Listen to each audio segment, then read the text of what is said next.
രാവിലെ നേരത്തെ എഴുന്നേൽക്കുക എന്ന് പറഞ്ഞാൽ എനിക്ക് അത്രയും ബുദ്ധിമുട്ടുള്ള വേറെ ഒരു കാര്യമില്ല. പക്ഷേ ചില അത്യാവശ്യ ഘട്ടങ്ങളിൽ നമ്മൾ എഴുന്നേറ്റല്ലേ പറ്റുള്ളൂ. ഇന്നാണെങ്കിൽ ഇച്ചാന് കോൾഡൊക്കെ ആയിട്ട് തീരെ വയ്യാതിരിക്കുകയാണ്. അപ്പോൾ നേരത്തെ എണീറ്റ് ഞങ്ങൾ പോകുന്നത് അബുദാബിയിലേക്കാണ്.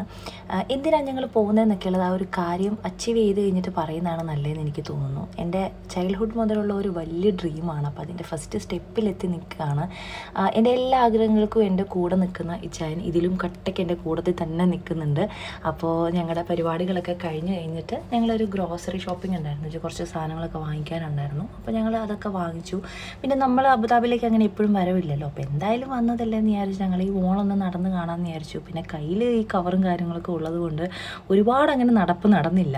പിന്നെ എന്തായാലും ഞങ്ങൾ തിരിച്ച് വരുമ്പോഴത്തേക്കിന് റൂത്ത് ബേബി ഒരു ടോയ് പ്രതീക്ഷിച്ചിരിപ്പുണ്ടെന്ന് ഞങ്ങൾക്കറിയാം. അതുകൊണ്ട് തന്നെ അവൾക്കുള്ള ടോയ് ഞങ്ങളൊന്ന് വാങ്ങി. പിന്നെ ജസ്റ്റ് ഒന്ന് എല്ലാം നടന്ന് കണ്ടു. അത് കഴിഞ്ഞപ്പം ഞങ്ങൾക്ക് ഞങ്ങളുടെ ഫേവറേറ്റ് ആയിട്ടുള്ള ഒരു സാലഡ് ഉണ്ട്, ഈ ഒരു സ്പിന്നീസ്